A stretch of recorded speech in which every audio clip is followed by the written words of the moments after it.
All right, well, it looks like it is just about 2 o'clock Mountain Time, slightly after. So let's get started. All right, well, welcome everyone. Where am I? Oh, there I am. Welcome everyone. This is DES 314, which is Advanced Color Theory. And we are in our first session of our fourth week.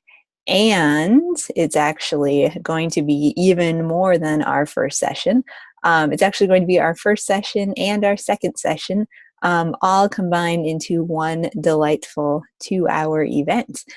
So you should be extremely excited because we are only having one session this week because Thursday is Thanksgiving. And you might think, well, we don't have sessions on Thursday, so why are we switching things up? It's kind of our little nod to a holiday, kind of opening up everybody's time just a little bit. So this is our first session. This is our first session. This is our second session. This is basically our only session for this week. And as this is week 4. This is kind of the only session that we are going to have until I guess the course is over. So this is it. This is everything you need to watch, everything you need to know for the rest of this mod, and this course will happen here. Ha ha ha. Maybe, maybe not. We will try. We'll give it a go. But yeah, so all that to say, if you're coming to this video, whatever day you might happen to be on, just know this is all you have to watch, and you can check off the sessions. There hasn't been a mistake. There isn't something missing. There is only one this week. And if I seem like I'm saying it multiple times, it's always kind of fun because it seems like every course you ever teach, there's always 2 sessions, and so every once in a while when there's just one, it's like, this is so crazy. I love the switch. But anyway, so all that to say where we're at and kind of what's going on. All right, well, I'm going to stop the video, but as always, good to see everybody, and jump back into the slides. So here is our agenda for today. We actually have we have 2 sets of slides. So these are the session 1 slides, and then we are going to switch over into the session 2 at some point. So if you're like, boy, there's nothing happening this week, there's actually not as much happening, I don't think, as there have been in previous weeks, but still a couple things to be aware of for sure. So the agenda for this part of the session, we're going to talk about assignment 4, and then we're going to talk about app production as well, because if you have taken a peek at assignment 4, you will see that app production kind of figures very prominently in what's going on. So assignment 4, app production, and as usual, we got lots of learning, I was going to say learning theories. No, learning objectives that are going to direct kind of where we're headed. So first one, identify how pop art color theory brings impact to photographic media and apply its methods. Number 2, discuss how historic pop art color theory relates to contemporary graphic design color considerations. And then from number 3 to number 7, these are all things that you have encountered before, and where all of these learning objectives kind of land is in the assessment for this week, which is actually a cumulative course assessment. And it's basically 35 questions, 35 points, not 35 questions, all drawn from kind of previous content in the past many weeks. Now, we will just name the elephant in the room. Quizzes have not been our friends in this course, and so whatever you do in the cumulative course assessment, just know that I will be going through as well and giving you the benefit of the doubt. So, so just kind of keep that in mind. When I saw it, there was a part of me that was like, "Oh, good, it's just an assessment." And then the other part of me was like, oh man, not one of these assessments again. But I think kind of for both of us, both for you as the students, for me as the instructor, I think it's a nice way to end the course, mostly because it does kind of reduce kind of the amount of just stuff that you all have to do. And since, it's a holiday this week, you kind of want to, nobody wants to have an abundance of school stuff to have to deal with as well. Yeah, that sort of thing. Okay. All right. So let's jump into not this, but let's actually jump into our course first, so we can actually take a look at what we are taking a look at. So let me log in and navigate us there.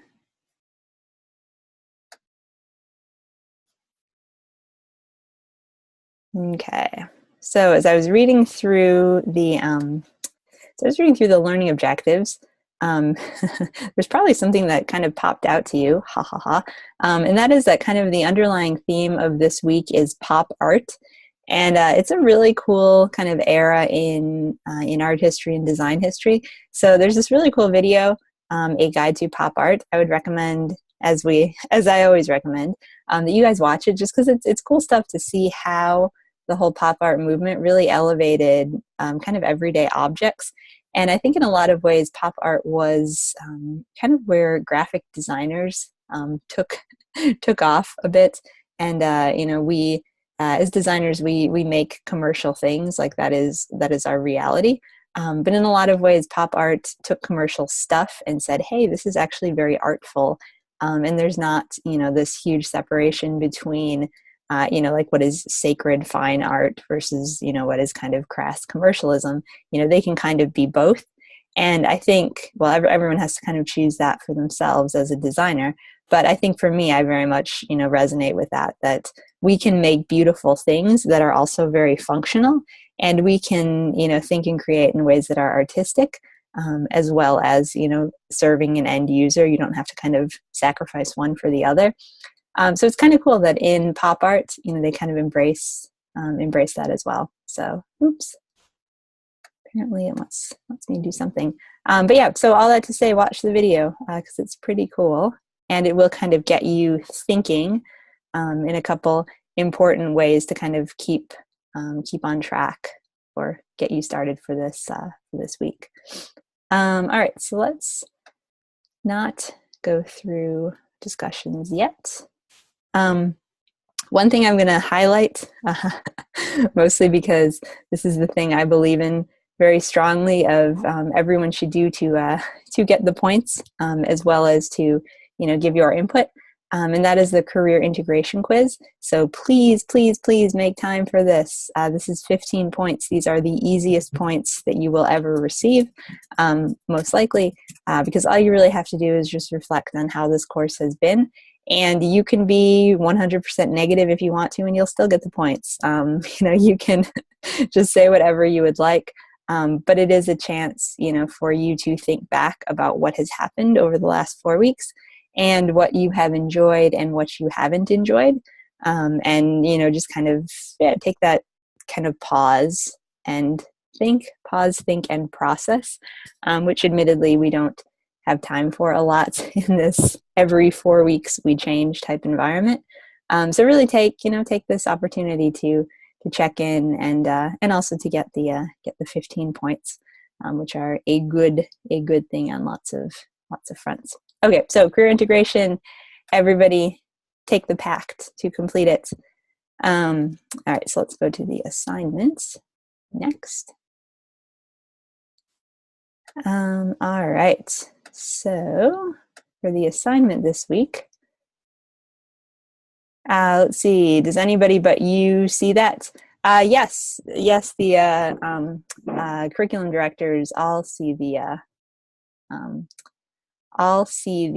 career assessments, and then if there are issues, they do get elevated up to the dean of the program as well. So like hopefully will never happen.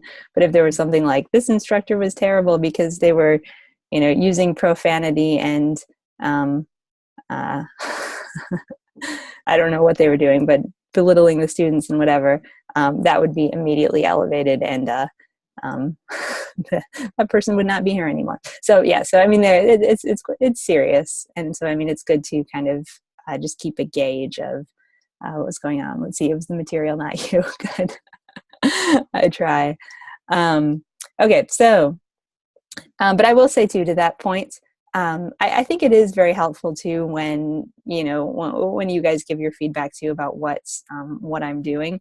Mostly because it's good to get critical feedback from the students, because I get critical feedback from the dean, but she's not here in and day out lectures. She just kind of previews stuff. So it's nice to see like, oh, is this effective, or is this a really stupid idea? But in my mind, they're all great ideas. And then once I go through them, I'm like, oh, maybe that didn't work out so well. Maybe it did. Yeah, so it's a good kind of check and balance. All right, so elevating the everyday. So in the pop art era, color was used as an impactful statement meant to draw attention through its flat application and bold usage.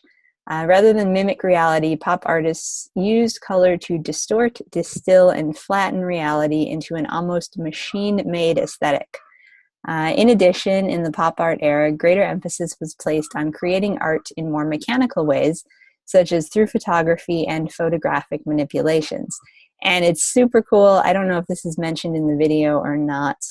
I can't remember offhand, but in the pop art movement, they were doing stuff that was just like Photoshop before Photoshop was a thing. Just the ability to manipulate imagery and manipulate photos with in non-digital, in analog ways. So amazing. Let's see, a lot more labor intensive. Yes, exactly. So often pop artists would purposely skew colors in photos, paint over or obscure parts of photos, or combine screen printing and photography together to produce gridded images. Photos from this era are visually captivating because they show the everyday world through a bright, bold, new lens. Because the flat, bold colors of pop art are natural ways to display brand colors clearly and directly, the pop art style has become increasingly popular in advertising today for its simplicity, impact, and relative ease of production. So pop art now is, it's easy to make using the computer, as we're going to see. But it's also really cool just for the kind of philosophy that was behind it, and this idea of elevating the everyday, and what objects look like, what objects could be. So it's a cool thing to investigate. All right, so in this assignment, we will return once more to the museum exhibit about the history of color as we design and mock up a pop art photo filtering app meant to accompany the exhibit. So you're going to download the exhibit logo and the type elements here, and then you're going to design a photo filtering app that's going to have 4 different screens with the following elements. So first one is the loading screen with the provided exhibit logo. Number 2, photo taking screen with branded with branded frame. 3, example photo in screen with filter options. And 4, photo example with a pop art filter and share options.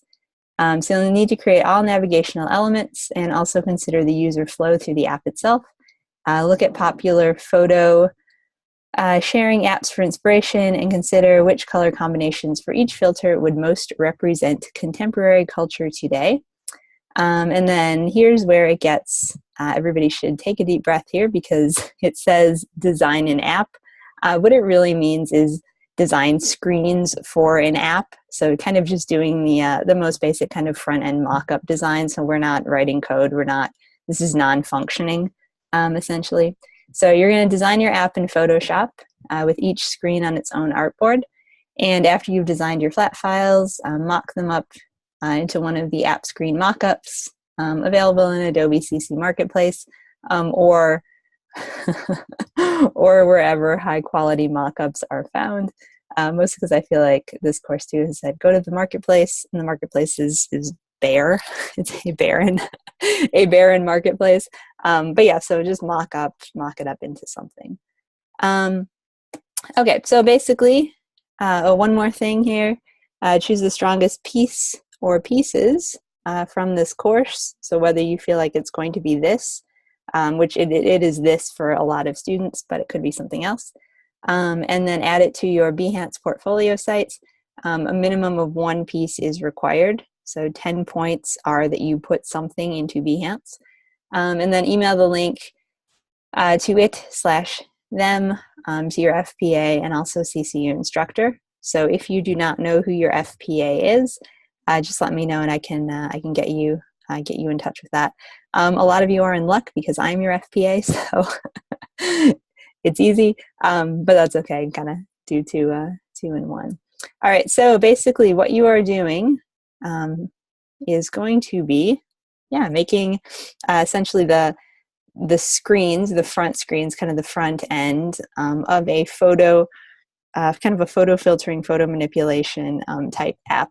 So think kind of along the lines of Instagram, Snapchat, even Facebook is starting to get into the filtering game. So just this idea that you take pictures and then you share it in some way.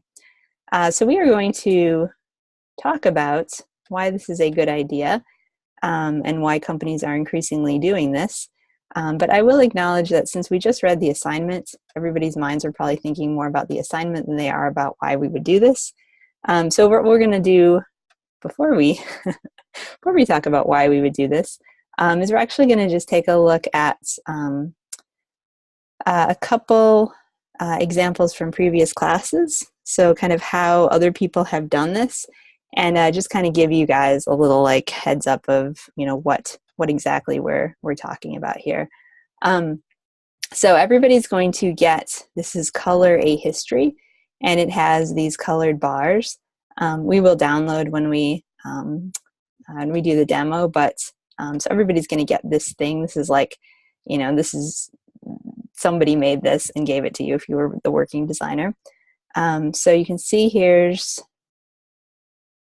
so this is, it's incredibly hard to navigate. It's 4 screens, and then we're going to see them all in mock-up form too. So this is the home screen. So then we have a screen of, as if you were to take a picture. So you can see the student has laid it out very nicely, as well as a back. Here's, I think that first one was a loading screen. This is the home screen. So become art or about color. And then here's the different filters. So the idea is in Flow, you click on the app, you see the loading screen. The loading screen takes you to the home screen. The home screen takes you to the screen where you can take a picture. And then you have a filter that you can choose, one of many. And then here's how it's been laid out. So we can see it bigger. So kind of fun to see how it flows. And things to think about, which we will also talk about, are that you guys are going to have to figure out these icons. So everything you're going to have to figure out, kind of flow and look and feel. So kind of up to you what that might look like. So here's another student example. So here's first page. And then this is taking a picture. This student did video. I don't know what that button is because it's a little far out, but something. Oh, maybe that's home.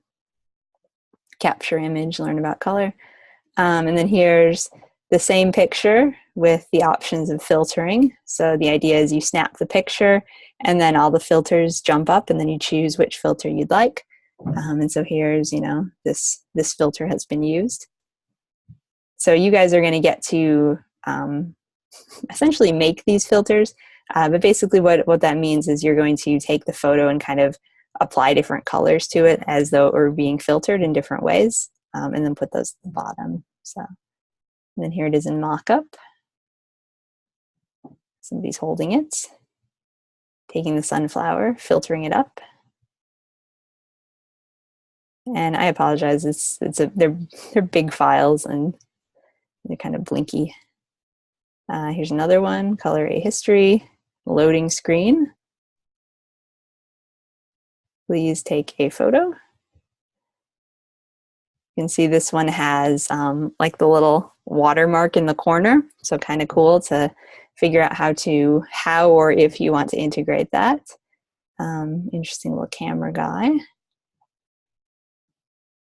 Please select one of our pop filters. So you can see what the different ideas are of how they would look for for each of the different pictures. So again, providing that example. And this student chose to give them names. You don't have to. That's up to you, whatever you want to do. And then here's download your folder, share it. Click on one of these buttons, have it go through. And then here it is all kind of mocked up sequentially. Apparently the phone changes, but that's okay. And here's two more. Zoom in a little bit. So again, hopefully these give you guys a good feel for, just what this could be, how this should look. Things to think about really is icon usage and how you're going to subtly insinuate what people should be clicking on, what is a clickable thing, and what the overall kind of navigation should be, as well as the overall design. And I actually love this one because I love macaroons. But yeah, so this is kind of just a good intro to the idea of what this should be, and hopefully this helps to kind of demystify. So it's not, it's an assignment that's got a couple moving parts to it, and you do have to kind of think through kind of bigger picture user experience design. But I would say, use your own experience as a user as you think about designing this, and it shouldn't be, too crazy because it does have some pretty specific kind of frameworks that you have to design in. So that is kind of what this assignment is all about. And see, the word salad of the description was a little bit deceiving. Yes. Yeah, I mean, it's in theory, it's very good. You are kind of making an app. And, in professional practice, a lot of times, if you are part of a larger design team or a larger design studio, you, as the visual designer, you will be more in charge of front end making stuff that looks interesting. And then you will pass it along to somebody else to actually do the functionality of it. And so that's a good thing in the sense that, you don't have to do everything. I mean, it's nice if you do everything, but you don't have to. It's a little tricky in the sense that you have to be really good at explaining what you want. And you also have to be very good at collaborating and kind of coming together to build a consensus. Because oftentimes, just when you're working in the digital world, you, as a designer, you want it to look a certain way because it's the coolest way it possibly could look. And then, the technology and things sometimes works, sometimes does not. So kind of an interesting thing to navigate. Okay, so let's talk just a little bit about why we might be doing something like this. And maybe not so much why we would be doing something like this, but why an organization would think that something like this is of value to them. And so basically, with these sort of photo sharing apps, or especially photo sharing apps that are kind of photo filtering, adding frames, what have you, it really is all about easy marketing for a company or for an organization or for an event. So when people take, a selfie with a frame and filter it, or a picture with a frame and they filter it, and then they share it with others, It's kind of like free marketing, essentially for the company. And it's not just like, oh yeah, the company's name is going to get, in Facebook feeds and Instagram feeds around the world. But it's more like it's got that human aspect to it. And so it's almost, like a friend telling you about something, as opposed to just a company kind of mass marketing whatever their like latest thing might be that's going on. So social media sharing is incredibly strategic, and it's very, very important right now in the design world, especially if you are looking for a job in the design world. Social media skills are key, because this is kind of the hot spot right now, where companies are wanting to gain entry. And it really is, for the marketing potential and also for that kind of human to human interaction that social media really cultivates. And also because, people are on social media so much. So it's a really good spot for, companies to go to as well. So it's, it's an interesting world. And I'm very into social media. So I feel like it's a cool spot to hang out. If you're one of those people who's kind of like, social media, not so much, I totally get that and I respect that. But I would say, think about where you're, think about, kind of where and why your kind of lines or dislike may be where they are. And think too, even if you're kind of anti-social media, on a personal level, would you be okay with creating content, social media content for a company? Like, could you be their face? Could you be their voice? Is that a job you would be interested in? And it's kind of a cool niche. I think that if I was doing it again, if I was going to school now, I have no doubt I would land in the social media sphere. Well, I'd probably still land in education, but my route to education was much more through a traditional print-based background, and jobs like that are just not so much anymore.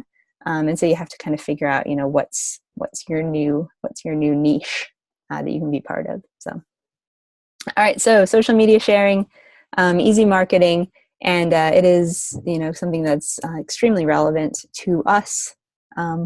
To us as humans, and then especially to us as designers. Okay, so I am going to give you just kind of an example of where this has played out with me. This was actually last year, so if you're like, Christmas already, it actually is kind of relevant because Christmas is just around the corner.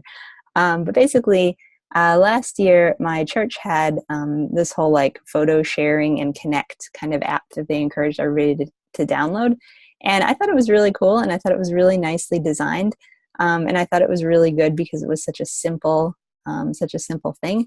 And so when I saw that this assignment was going to be a thing, I actually re-downloaded it, took screenshots, and kind of went from there. But yeah, so you can see here, this is my phone screenshot. There's Ruby in her cowgirl dress. And then you can see there's a little icon, right in one of her eyes.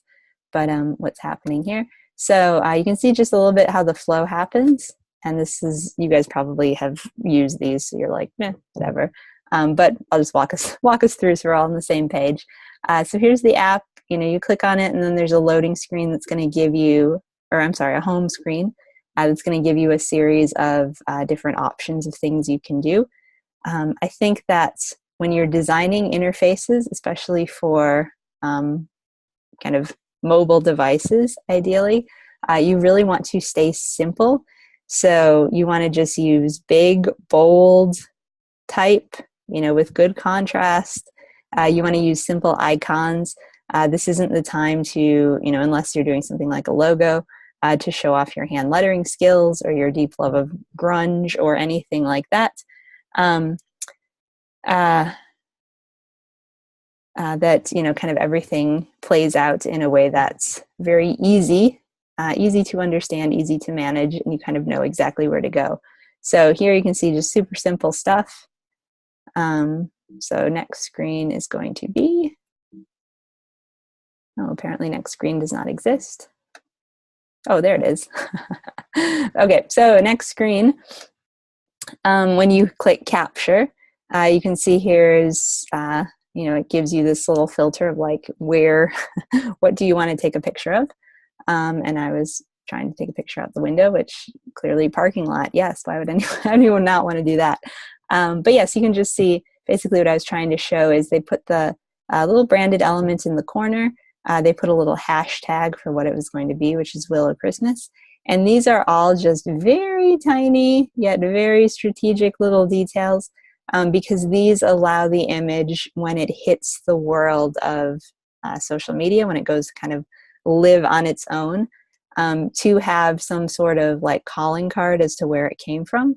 And even if, 98% of the time people could care less about whatever, this stuff is, they just want to see the picture of, their friend or the puppy or the baby or whatever. These things still are very important because they just kind of tie and they tag the picture so that it kind of is that kind of marker type thing. Okay, so you can see here capture. So this is like you've tried to take you've taken the picture. And then a couple things that are always good to include. This one has a retake option, as well as this is like the sharing feature. So this app did not have a filtering feature. So this was kind of the end of the line for this app. So I actually brought up Instagram and this is an older version of Instagram. But yeah, I brought up Instagram to kind of share, what the next step in theory could be. And so you can see here, you can imagine you take the picture and then this bar of like different options to do would kind of show up down here. And so it would be like, hey, here's your picture, it looks great.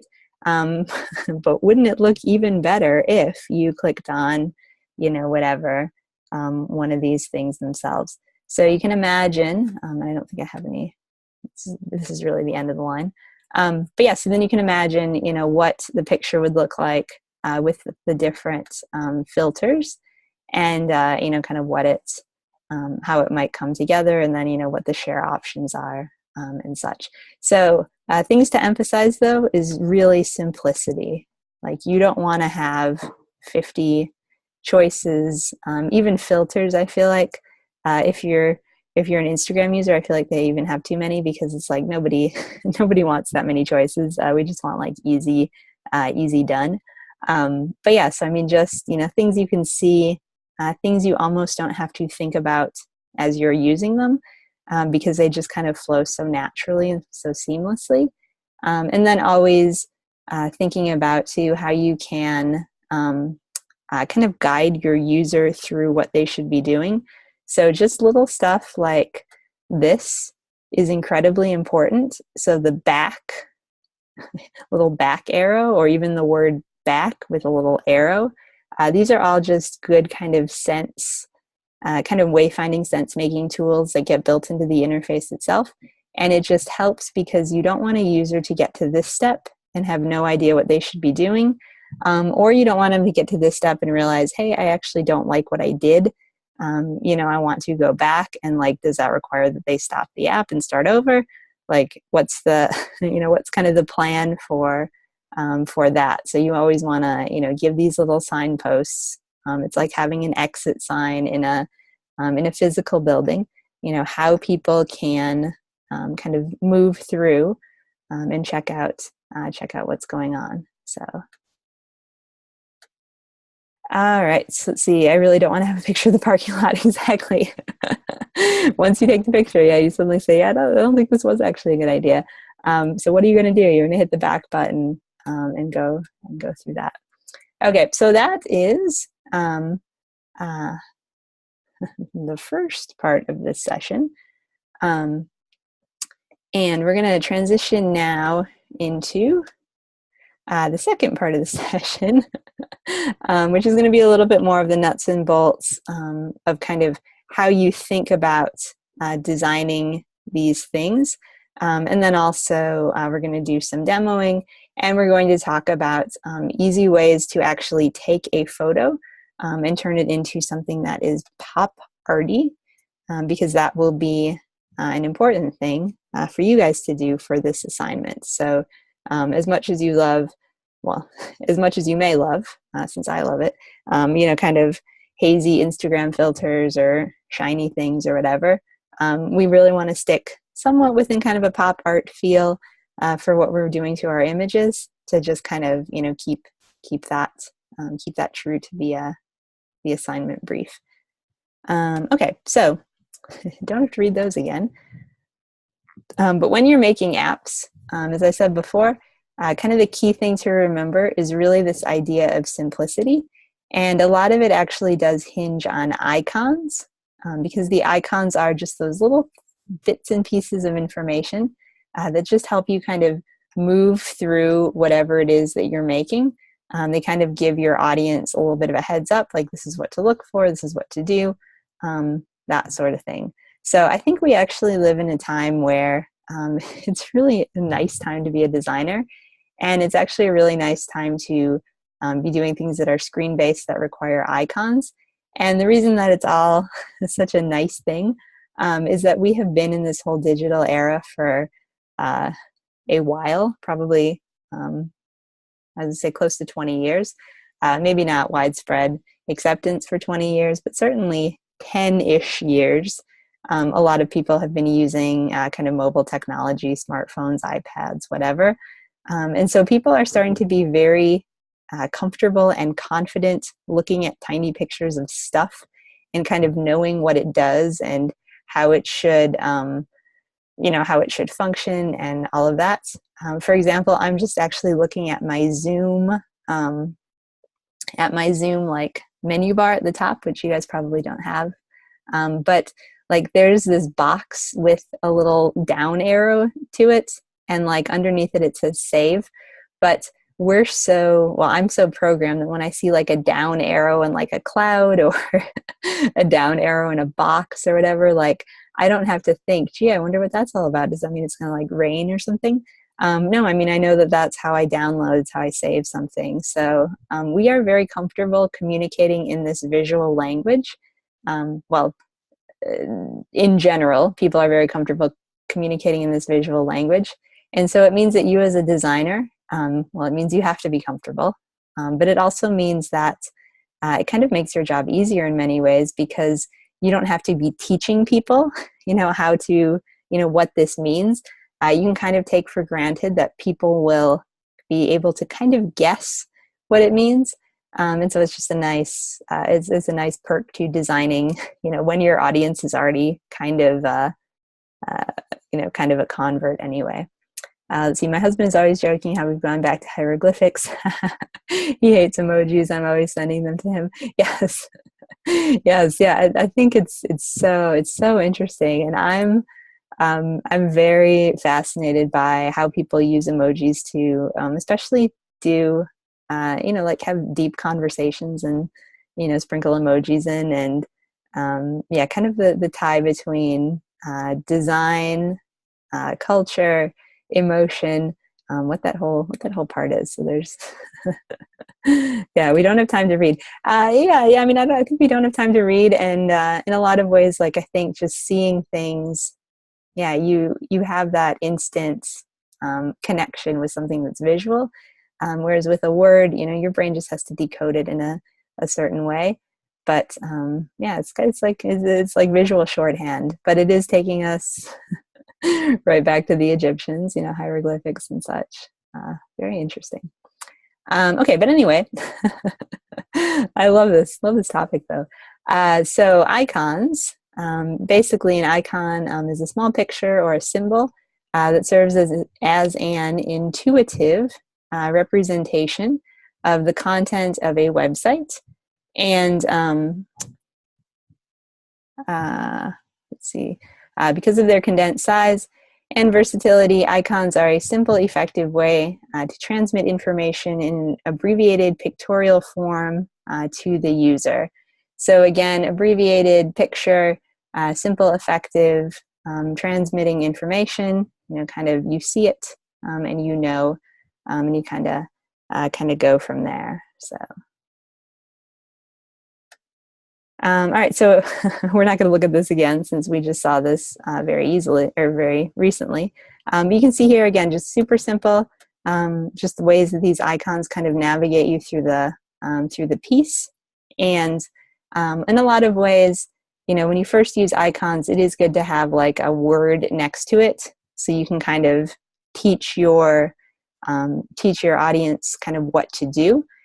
For simple stuff like capture, I think the camera has kind of become such a universal symbol, which is deeply ironic since, you know, the camera doesn't really look like this anymore unless you're doing a specialty kind of camera.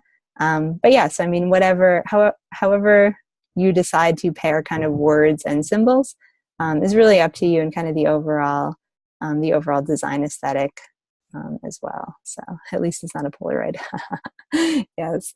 Okay, so when you're thinking icons, when you're thinking symbols, and I will kind of use icon and symbol interchangeably. I try not to, but it comes out anyway. You can kind of think about designing them or making them, I guess, in a whole bunch of different manners. So you can, of course, make them from scratch, and like that's fine, that's great. That is always encouraged. But you could also take advantage of a couple different resources out there that just have pre-made vector icons. So one that we're going to take a look at here, and this is in announcements, so easy to find. Websites that might make your life easier for week 4. So one kind of interesting online resource that I really like is this thing called the Noun Project. And if you don't want to make your own icons for whatever reason, you actually can use pre-made icons. Like that's a thing, and I think in a lot of ways it's a good thing because it does keep a sense of consistency overall with what you're creating. So you can see here, this is Icons for Everything, over 1 million curated icons, searched by global community. The Noun Project is such a cool thing. It really is this like, it's also got advertising now, but it is icons everywhere. And it's really cool because they have makers from all over the world that are submitting icons and designs of things, and these are primarily free for a lot of different applications. And so what I really like about this is you can kind of just look through and see what see what they have, see what people have made, and you can I've used these to get inspired, and then I've made my own that are kind of like a mashup of things, or I've just downloaded these and used them for different things as well, just because they're so cool. So bakery items, and they're vector, which is even better. All right, so search for anything. So let's say we were thinking about camera. Oops. So you can just type in camera. The one thing is that you do need to sign up if you want to download things. And so that's, if you're not into that, that's fine. But yeah, so like you can see what kind of camera you like. Like let's say I like this one. I want to be extra fancy. And you'll see it's a Creative Commons license. It's cool because you can see who the creator was. If you want to click on it, you can see more that they've done.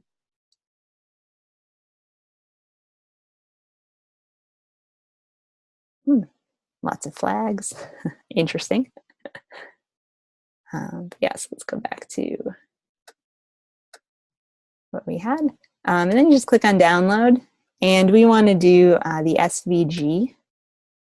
And then I'm going to just stop sharing for 1 second because I do have an account.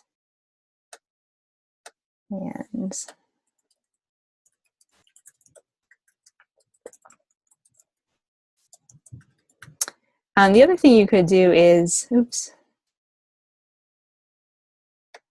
Okay. I had an account. The other thing that you can do too is just do a Google search on free vector images, or I'm sorry, free vector icons. And as long as you're vector, you are good. Okay, Creative Commons. And, okay. And then here's your icon. And you can drag that into, and it's just saying, make sure you attribute, which is a good thing.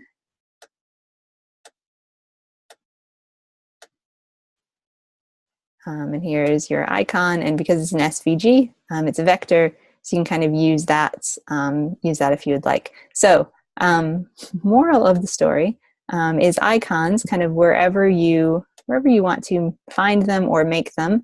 There's lots of different resources, and this is one that's just so fun. And so I would recommend, even if you don't want to use one of these, if you're doing something else, just come in here and see what people are making in vector graphics. And if you are someone who likes to design like stuff like this, maybe you can become an icon creator. Check out the project, what it looks like, celebrating the world's visual language. Watch the video, it's really cool. Their vision is very fun. So just something to check out, the core team. So, all right. I'm trying to think if I want any more icons as long as I'm here. Mm-hmm. You make icons sound very important.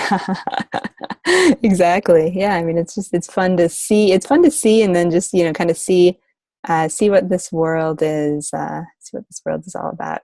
Okay. So we talked about kind of why we would make these photo sharing apps.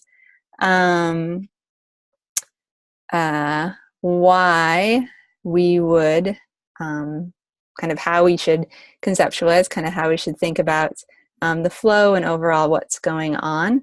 So now we're going to jump into the software, and we're going to talk about specifically how to make something that looks like it might have had a pop art style treatment to it, and just kind of what how we should go about that, essentially. So I'm just going to quickly stop sharing for a second and go to Pinterest, so that we can be on kind of the same page when we say pop art.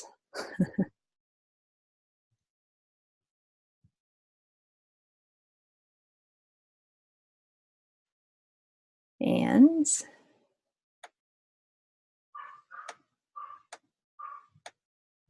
okay, so so when I say pop art, we are thinking the same thing. But yeah, so basically pop art is kind of these bold floods of color. It's a little comic booky, but it really is kind of this idea of flattening. And this is, kind of a classic, if you think of Andy Warhol type thing of, kind of shifting colors, shifting backgrounds, kind of just changing things up in some interesting and very graphic and bold kind of ways. And we're not going to get too far in here because pop art does get a little it gets a little un-PG if you do some searching on it. So that's why we were gonna not go too far down that trail. Let's try Andy Warhol, the classic. So this is his Marilyn Monroe kind of pop art painting. Super classic, Campbell soup cans. And then of course people have taken this style and just kind of gone to town with it, which of course we are going to do as well, kind of skewing colors, skewing shapes, and that sort of thing. So, all right, so how you can go about doing that is any. Okay, now I should stop looking since it's just gonna be distracting. But you can go about doing it in any sort of manner. I know in the course media this week there are quite a few tutorials about kind of how to get a pop art effect, how to play with kind of the black and white kind of lines, or how to separate out your image into color, and all of that. So there are a multitude of possible ways to do this. So I'm going to show you one way that I think is pretty easy. I don't think it's the best, because I think that true pop art is kind of more, where you see like these dark lines and things. But this is a fairly easy way, and this is a kind of yeah, I think it's cool. I think it works. So it might be something for you to try as well. This is kind of like an easy an easy way to create things that are going to have a pop art feel, and also one that says there's a holiday happening in like 2 days, and so if you don't want to spend many hours, this is pretty quick, and this will get the job done. So we're going to kind of use that as our kind of filter overall. So I'm going to be following this tutorial basically. And this too I posted in the announcements. So if you're ever like, I think she did this, but I'm not sure, but I don't quite remember and I can't get it to work, and now it's, frustrating, you can always go back to the tutorial itself. It's super simple, just a couple different steps.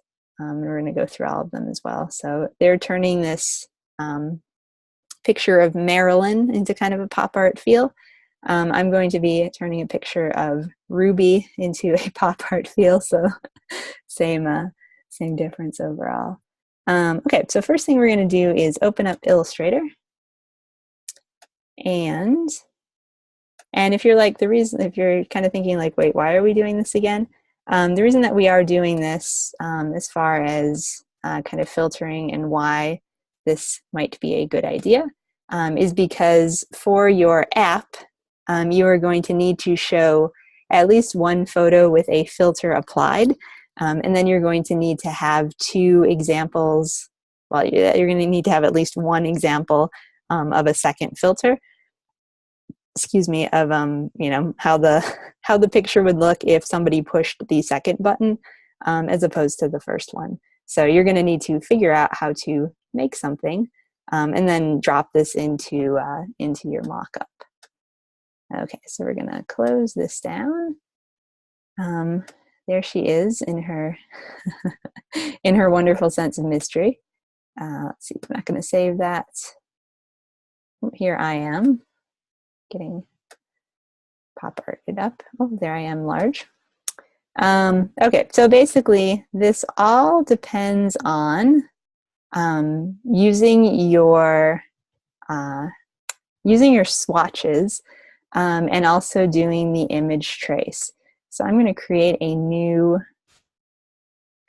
file. And when you're filtering your images, I don't know that it really matters how big you're working with them. And in a lot of ways, kind of smaller is better, because it just doesn't take as much kind of bandwidth and processing power for your computer.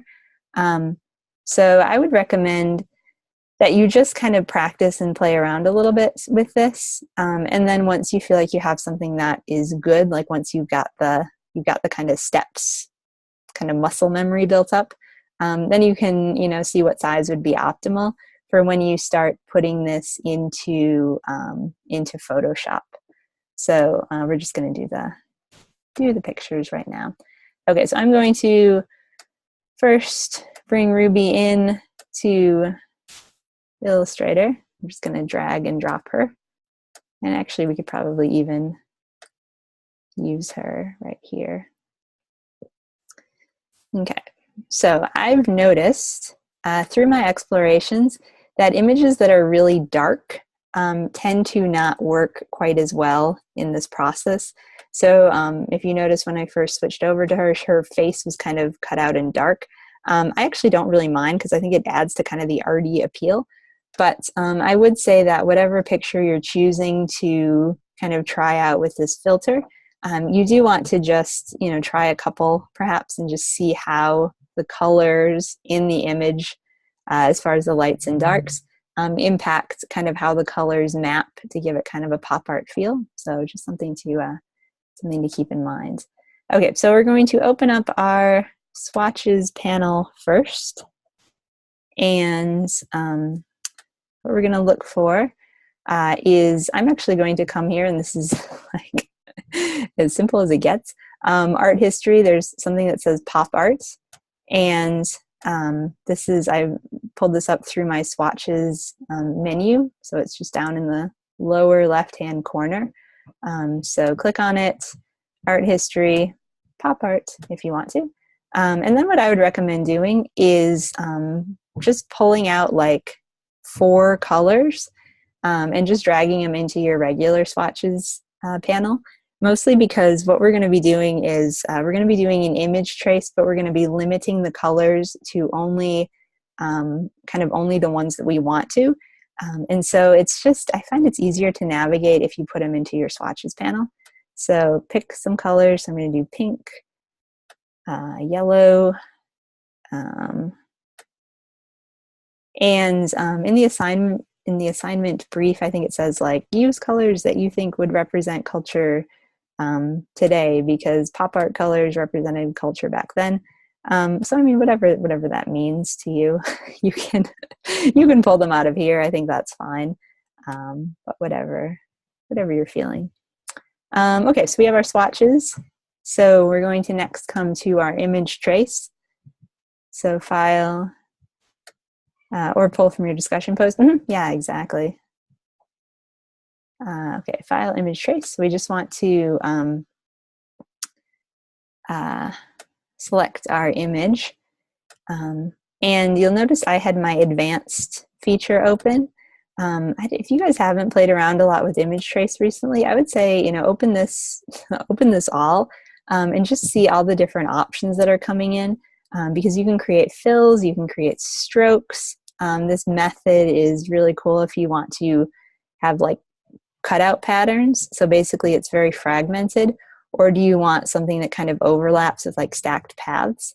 So it's cool to see what you can do here. So, you know, more paths, less paths.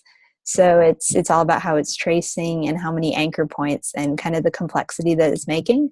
And then noise, is it going to be pixelated, or is it going to be you know, how exact is it going to be? Essentially not pixelated, but the lines, are they going to be smooth? Are they going to be a little bit less? So it's cool stuff to play with. And this is a bit like blending modes in Photoshop. I feel like you just kind of have to put stuff in and then see what happens, and then go back and kind of go from there. All right, so what we're going to do is go to mode and color, and then we're going to go to palette, document library. And there's nothing there. Okay, we're going to go to pop art, and apparently that's not where our things were, but that's odd. I wonder why it didn't show in our document library. Automatic. All right, well, we'll go to here anyway because we don't want to muddy the waters. All right, so we're going to go with this guy, and then we're just going to hit preview, and we'll see what it's going to do. Ooh, interesting. We kind of lost her. And the reason that we lost her, I think, is because we have either very dark or not so dark happening. So, but yeah, so it's really cool because you can just click your color palettes that you have, and then click your preview button and see what your image is going to look like in slightly different ways. Let's try this one that's going to have the full spectrum. Let's see, another thing for you to play around with. You'll be here for days. Yes. Well, that's really cool as well. Can you do an image trace and then do a live paint? Yep. Yeah. Yeah, I mean, you just have to, once you image trace, then you just have to expand, and then you can, you know, get in any way that you want to. Then you can, you know, try changing of these things. We turn the paths down to low. Does that change anything? Change the corners down. What does that do? So, you know, just keep on trying out these different feel. Ooh, that's kind of cool too, how it switched up a little bit. Okay, and then when you have something that you like, you can, of course, you know, go and trace it. I am not going to yet. Actually, I guess I will, and then I'll just undo. Mostly because I want to show you guys how to. It does look like she's barking. I want to show you how to make your own color palette or your own swatch panel, and then you should be able to find it as well. Okay, so here you can see I have my swatches that I pulled out. What I'm going to do is just click Save Swatches. And basically these are, it's going to save this set of colors, and then I should be able to find it in theory when I go through to do my image trace. So we're going to save it as, you'll see I have all these different pop art ones. Let's just call it Wild. And it's going to save in your swatches. So just click Save. Okay, and now when we go to Document Library, let's see if it will be there. Ooh, there it is. Ah, kind of cool.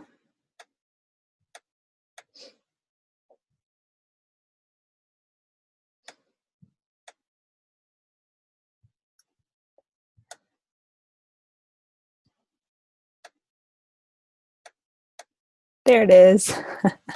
All right, so I had to actually load it into my documents, and then it showed up, and it didn't even look that great anyway. But the way that I did that, in case you all want to do that, is so I saved it here, and then I just went down to user defined, and I loaded my swatch panel, and then once it was open in my document, then my image trace was able to find it and go from there. And you can see here, palette, it's doing the wild one. I wonder what it would look like if we did kid stuff. Oops. Okay, and we won't have we'll do this one more time and then we'll kind of go from there. So we'll keep on going. Ooh, that's kind of cool. Okay, so this was all of the kid stuff, but we could do, you know, one of these. Yeah, so this is kind of what I was saying, that depending on what your picture looks like is really how it's going to map the colors to it. So you do have a little bit of kind of play with what's going on. I do like these kids icons though. All right, so we're going to choose one to go with. Maybe we'll do this one. Oh man. And then sometimes it just doesn't turn into anything.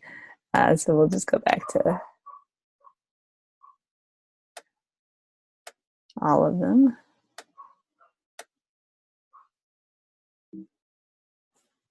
Okay.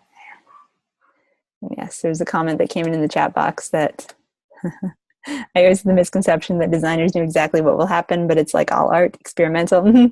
Yeah, and I mean, it's like you kind of, in theory, you know what's going to happen, but then what it actually looks like, there's still so many variables.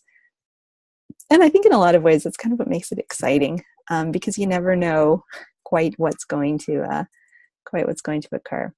Okay, so I would say as long as you're here making your filtering, I would almost do two image traces so that you can get both of your, if you choose to, you know, create your filter look this way. I would say, you know, do this so that you can get your two looks essentially out of the way. So, I don't know if those are significantly different enough that it's not going to do anything. Okay, so, but yeah, so this is like I have the main picture, and then if I apply, you know, one filter, it's going to look like this. If I apply the other filter, it's going to look like something else.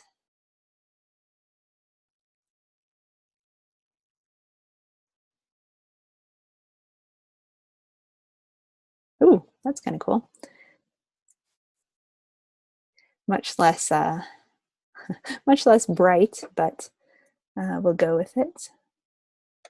Let's try it. We'll do one more thing and then we'll stop this filter practicing. Oh, okay, no, I lied. We'll do 2 more things because that's kind of an ugly one.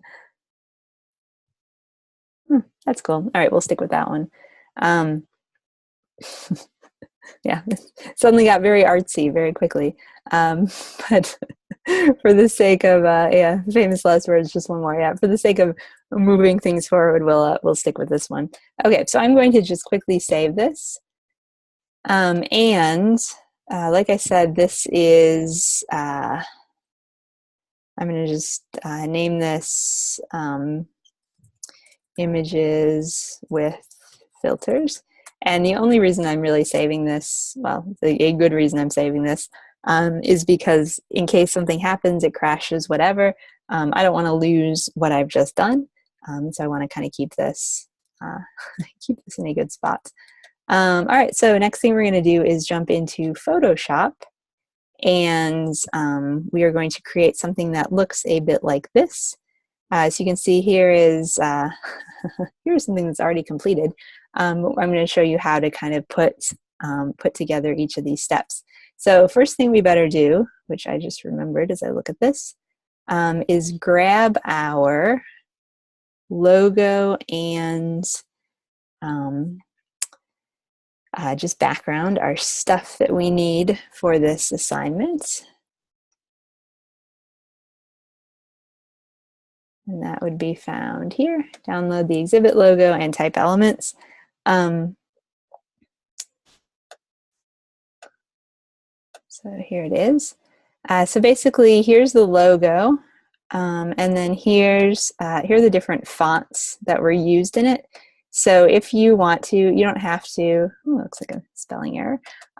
You don't have to use these fonts, but if you want to, just for the sake of consistency, you can install them in your system and then kind of go from there. So let's open the logo. And I would imagine, are they, they're not outlines. Whew. Okay, well, we'll make sure that I'll post an outlined version to announcements as well in case you don't want to, install or anything like that. All right, so here's the logo. Good to have that. All right, now we're going to come back in here and File, New. And the good thing about Photoshop is that you can set your new file to mobile app design. And basically what that's going to give you is your artboard sizing already. And you're good to go there.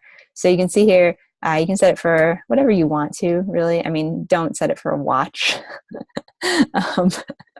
or something huge. I would I would stay in the phone category, so a 6 or a 6 Plus, but just good to know that it's there. So we're going to click OK. And if you haven't designed in artboards before in Photoshop, you are totally missing out because it's really cool. It's a really cool way to kind of put information together.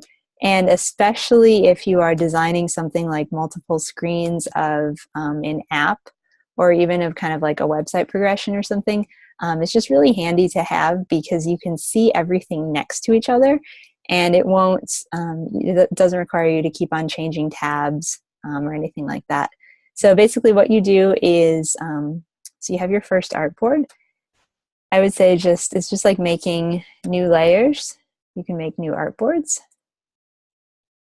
And then you can take whatever artboard you want and just, using your artboard tool, you can just move it.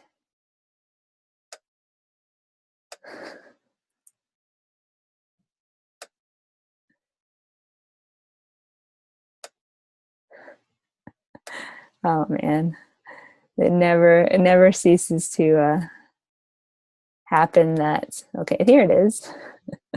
When you're ready to actually do something, it doesn't look as as easy as it would be if you had not done it. Okay, so anyway, so we're going to make a new artboard. Wait, I just created layers. Here's the new artboard. Sorry if you're like, that was 30 seconds of Lisa not doing the right thing for her software. You would be correct. All right, so let me show you what you should do to create a new artboard. So I was just taking the layer 1 and repeating it, which was not creating a new artboard. Take artboard 1, drag it down to the duplicate, and then you will get another one. So we're going to do that one more time.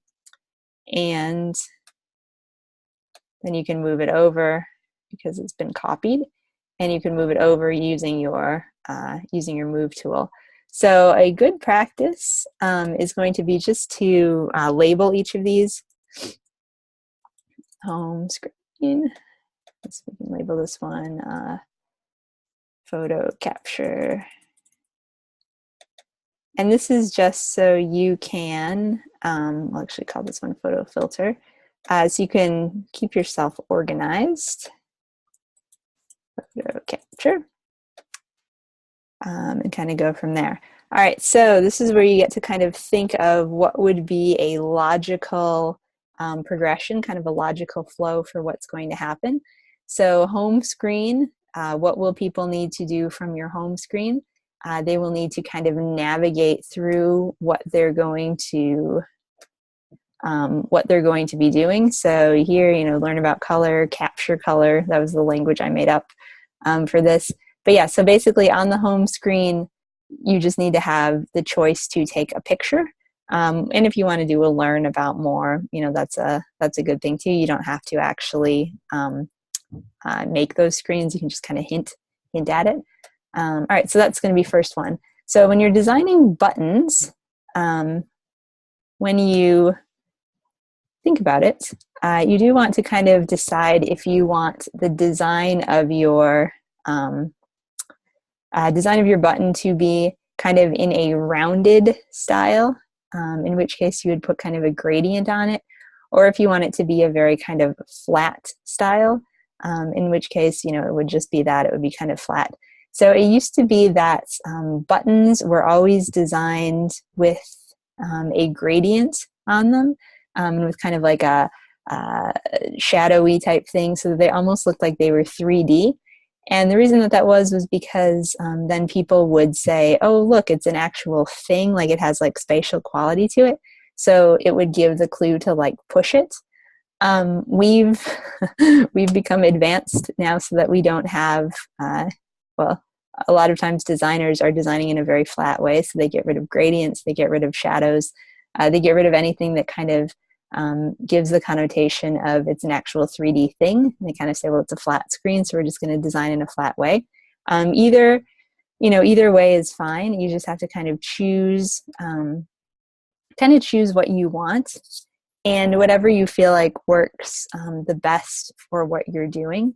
So I would say what's more important than whether you want to be designing in a flat way or in a kind of non-flat kind of gradient way, is just to make sure that you're really clear with your placement and your spacing, and especially your contrast if you're going to have some sort of type or anything over what you're doing. So I think contrast always wins.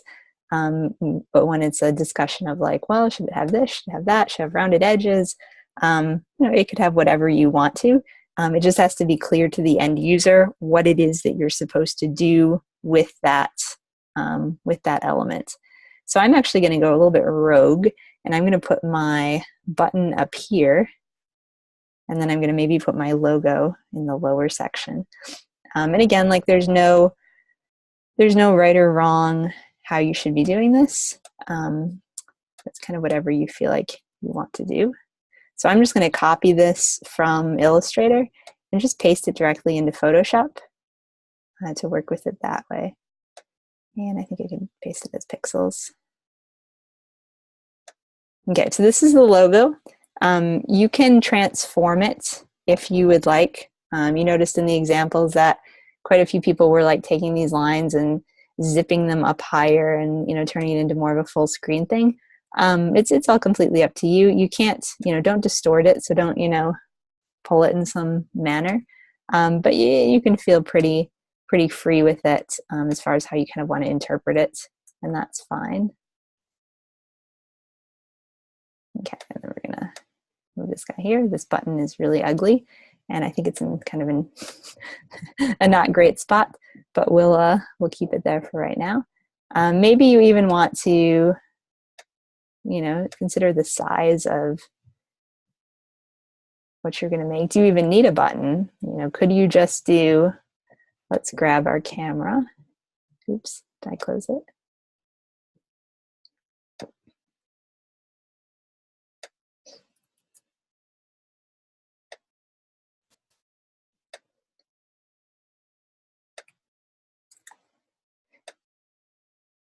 So maybe you just could you get away with that?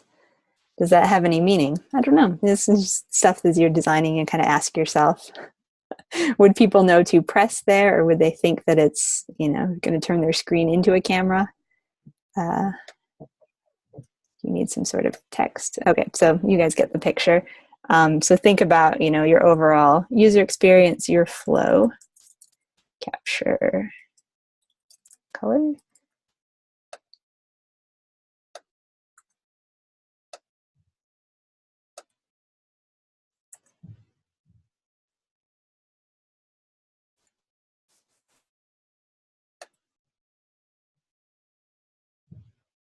You kind of want to avoid, when you're designing interfaces, if you have the urge to right click here, that's probably a sign that you need to rethink your overall design. I was about to write, please click on the camera underneath capture color, so that would be an idea that somebody should click there. That in itself is an idea that I should probably make it more like a button as opposed to something that has text, but just something to think about. Okay, so we've got our home screen. So next thing we're going to do is look at our photo capture, which would actually be this guy. And so here you do want to show your, what would it look like when they hold up their phone and they're going to take a picture through the software itself. So I think it is a nice touch to have something like a watermark or a hashtag that you come up with, just something that kind of gives a little like nod to the exhibit itself. But so for you guys, the important thing to note is that you just make sure that you have an unfiltered version of your photo, and that you have it in this kind of second screen. So I'm going to just grab mine, which is over here. And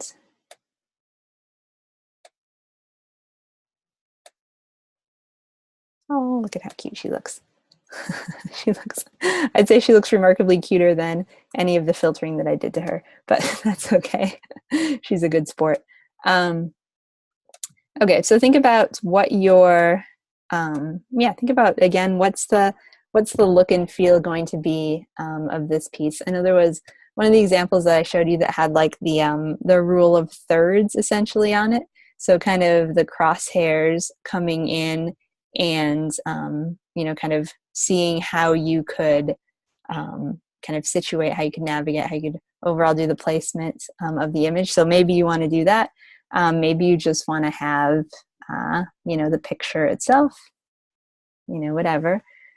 So here it's good to have a couple different options, and that is like we noticed with the parking lot picture I took, it's always nice if people could retake.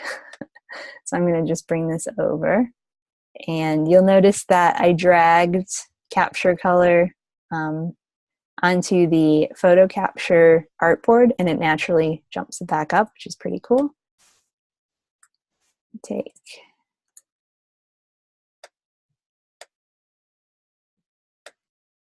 or next. And I'm actually going to make buttons because this really feels like it needs a button. I'm feeling strongly that we need this. All right, so we're gonna make it maybe a bluish color.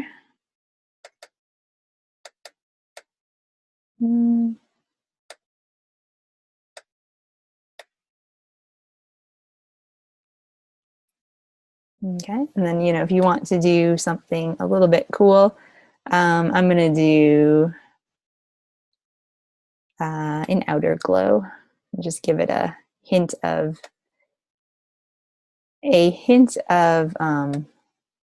3D effect. So it kind of looks like something you could, in theory, push. And I'm going to just hold down Option and replicate it.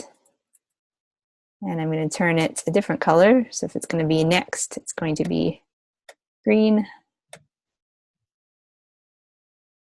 And just put placement on that a little bit. So I'm going to make it centered. And that guy too. Okay. And then it's always good too to have a back button, or even a back like little bracket if you want to. So we could put this, do you want a back button or I don't know. It's, you guys can, you know, think about all these things as you're designing. I'm going to put the word back.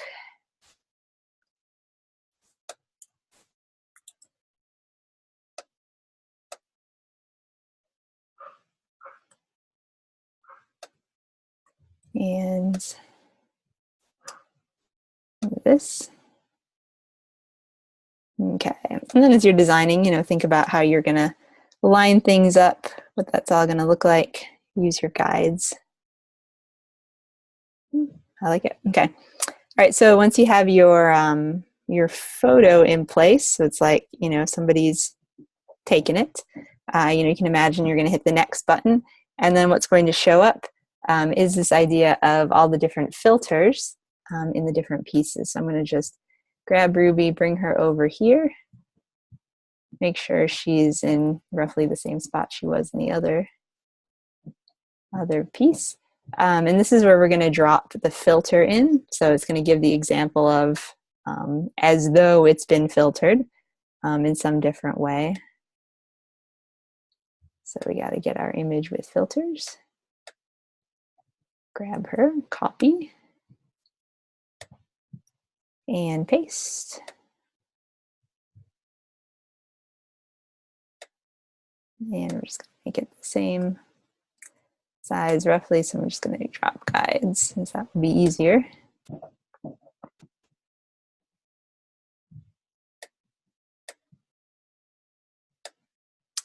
So hopefully as I'm doing this, you're thinking, yeah, this isn't rocket science. Really is just kind of, you know, thinking of some logical, thinking of logical ordering and thinking of flow. And it's nice because, you know, you guys are designers and you are probably users in some capacity. So really, I think that just think about what makes sense to you, and think about, you know, what would be your, yeah, I mean, what would be usable for you, what would make sense, and then kind of put those into what you're doing. Okay, so we are going to show now the image without a filter, and then the image with a filter that we have applied, and then, you know, like a potential filter you could use as well. And the easiest way to do that is actually if you make 3 or 4, however many you want to, little boxes, and then you just make clipping masks of your image into those boxes, because otherwise it's a little tricky to get the picture to be the exact same size and scale and all of that. Whereas if you have these boxes, then you can just clip directly into them, and it is a much more foolproof way to do it. So I just did 3 rectangles, and so I'm going to take this image, actually duplicate it, and clip it into maybe that one. So remember to create a clipping mask in Photoshop.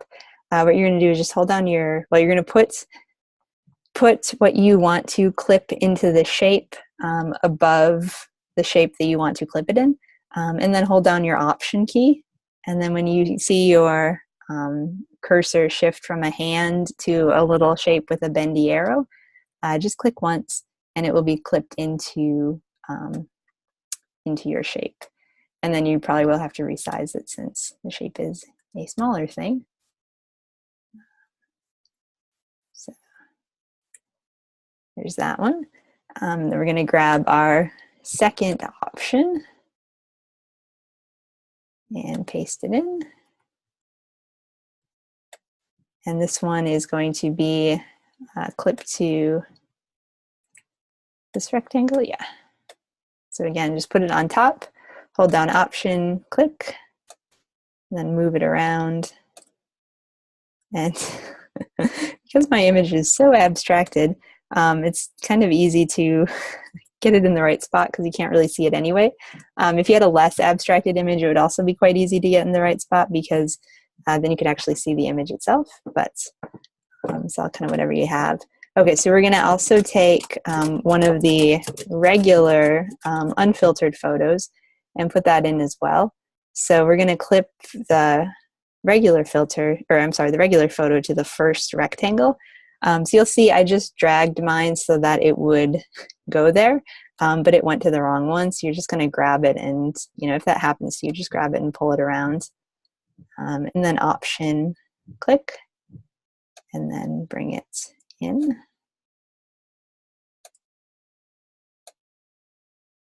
And so you want to show the span of what the picture looks like originally, and then what it looks like, what it would look like if it had each of the different filters applied. Wow, and it changes up quite a bit. Okay, so when you get to this, stage, you do want to think about, do you want to name each of your filters, which we saw in examples. Like, that's great if you want to do that. You don't have to. It could just be, things that you look at and then you kind of choose from there. If you want to have multiple filters, like if you want to hint that there's more than what meets the eye, you can show that in a couple of different ways. So you could take each of these rectangles and kind of, I'm going to distort, but you could have like a little sliver of the next one, and that kind of implies that you could do a scroll, a horizontal scroll through if you wanted to. You could have this back button and just say, just a little arrow, so it kind of look like, again, you could scroll through the filters. So really up to you, however you want to choose or design. Maybe you just want to have 3, and that's fine, whatever you want to do in the overall area. Okay, so what you will need to do though is have some sort of share functionality, and let me just see if that's yes, the fourth screen, which I was thinking I might have missed. Okay, so we're going to grab photo filter, and we're actually going to duplicate the layer and change it to photo share. And the reason that we just duplicated the layer is because it's a whole lot easier than going through and recreating. So easy stuff.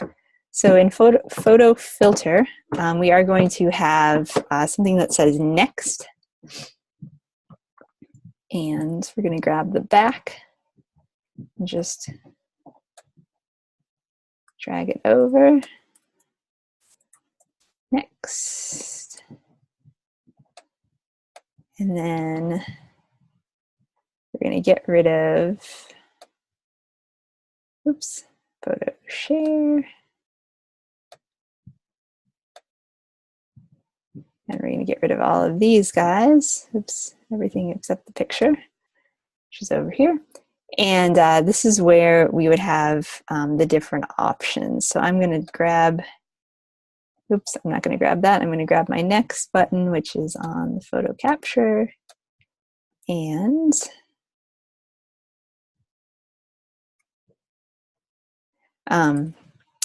And you saw in the examples, you could have like the little icons for different social media platforms if you want to. I think that's actually a really elegant way to do it. I'm just going to make one more button that says share and kind of imply that if you hit the share button, it would then, pop up and say, how would you like to share it? Or, something like that. So whatever you feel like is, all part of your interface design. And, just like with everything, play with it a little bit and see what see what you're going for, see what's kind of speaking to you. And let's make this button orange. Actually, no, let's not make this button orange because it's going to be kind of hard to see. Well, maybe we will. Lighter orange. Okay, and then move it down. And if we want to have the same kind of styles that our other buttons had, you can always do a control click and then do copy layer style. And then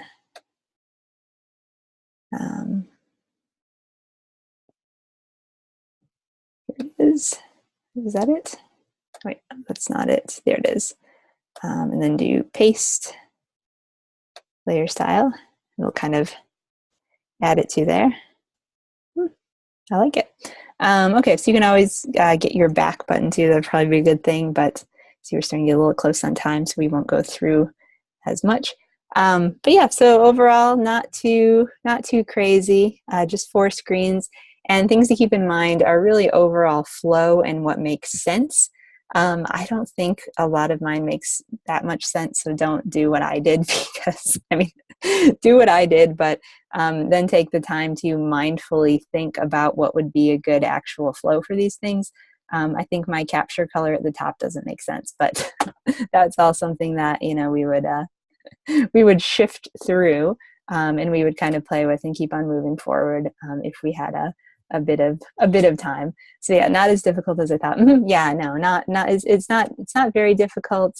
In theory, I would say just assemble the pieces that you're going to need, and then just give yourself a little bit of time to kind of put them in a layout. And then what I would really recommend is saving it, stepping away, and then coming back. And even before you look at what you've created, just try to list, like if you're an Instagram user or if you've, done stuff like this before, just list like the steps that you go through and kind of what you feel like is an important step to keep in mind. And then see if what you've designed has followed that flow. And then see if, there's something that you may, that you didn't anticipate, something that you feel like is missing, something that you can kind of just,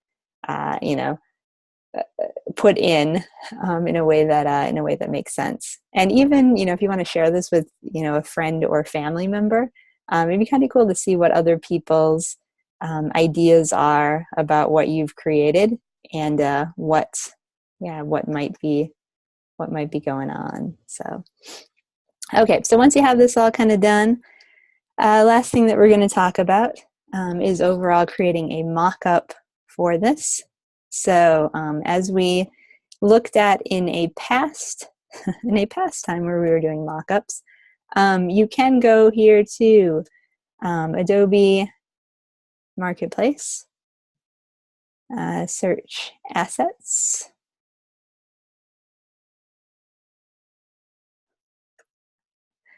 and search if anything happens. Search for phone, and you don't want it to be all categories. Forward placement. Oh, there's also really good. These are nice ones. There's also really good icons, also that are available actually in Adobe Marketplace. So yeah, that's another spot where you might look. Okay, so you want to find a good screen or a good phone because you're gonna do some mock-ups with it. I have the mock-up that I used. I can actually put into announcements if I can get it to upload. was having issues with the last mock-up because it is four screens in one, 3 or 4. So if you want to have everybody, oh no, here they all are. Or well, this is the one I used, I guess. If you want to have your screens shown all together, that's a good thing. If you want to just do individuals, that's fine as well. If you don't want to do all 4, I'm fine with you guys just mocking up 3, just to give it some sort of atmosphere, some context, some sort of space, etc. Oh, and there's Ruby saying hi. Okay, so I'm not gonna re-download this. I'm just going to click, oops, get out of here, and show you how this looked initially. So we're gonna save that.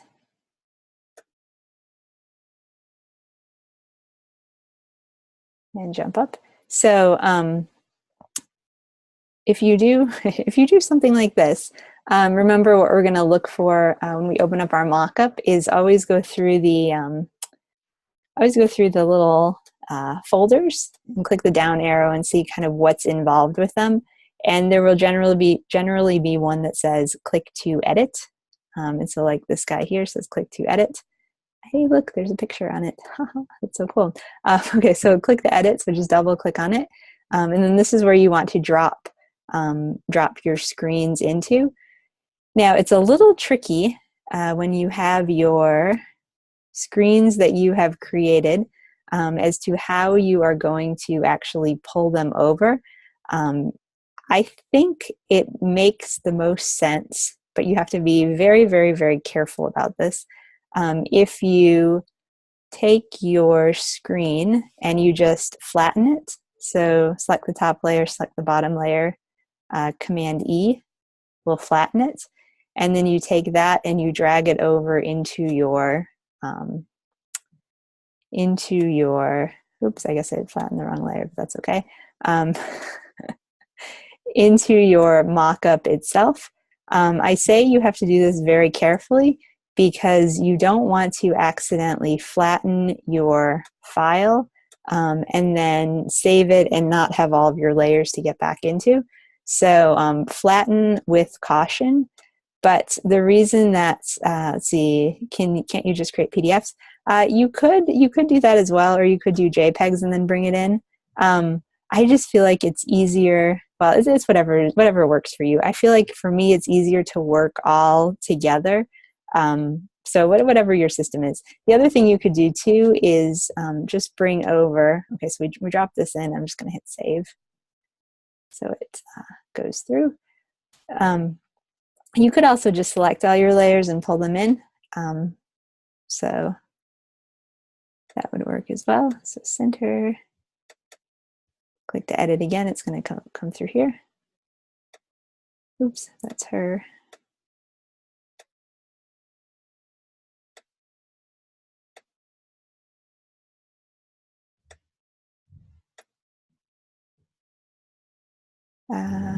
Home screen. That's what I was looking for. So you could just select, all your layers and drag and resize. You're probably going to have to resize a little bit depending on what you designed for versus what mockup you're using. So just make sure that as you're resizing, you're always holding down Shift. Resist the temptation to kind of stretch. We're going to save it. And the other thing too is just make sure that after you mock up, that you do just come back to whatever your piece looks like, and make sure it kind of looks logical, especially if you're going to have the picture itself in the layer. So actually, does this look logical? Yeah, it actually does look pretty logical. It's got the frame on it. I was going to say this feels a little bit close to me, but it's because of the angle of the screen. All right, so this is the left one. So click to edit. And also, of course, think about your flow of what you're showing.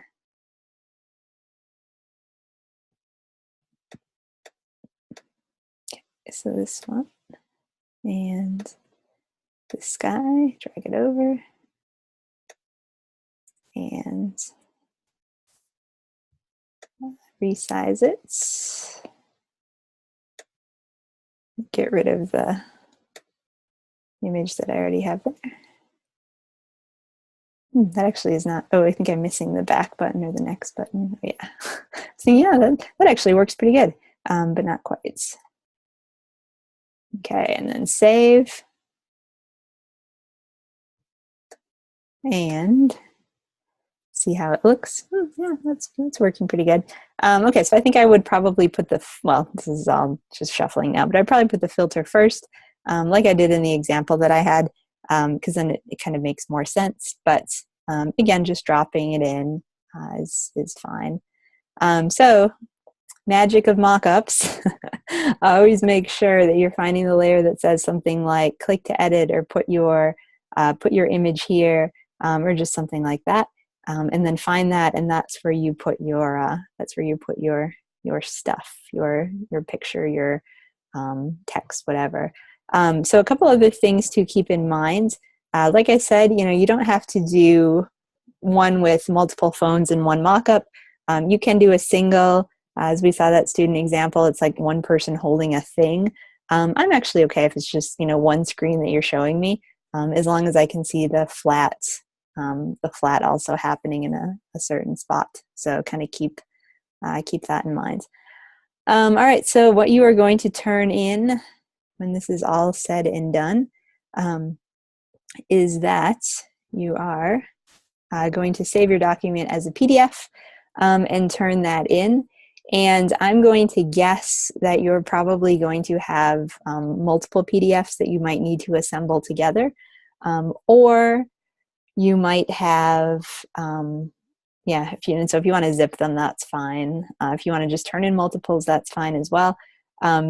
Photoshop has the capability to create PDFs from Photoshop, and I've actually not done it since I upgraded to CC 2018. I know in CC 2017 it was really bulky and it took a long time.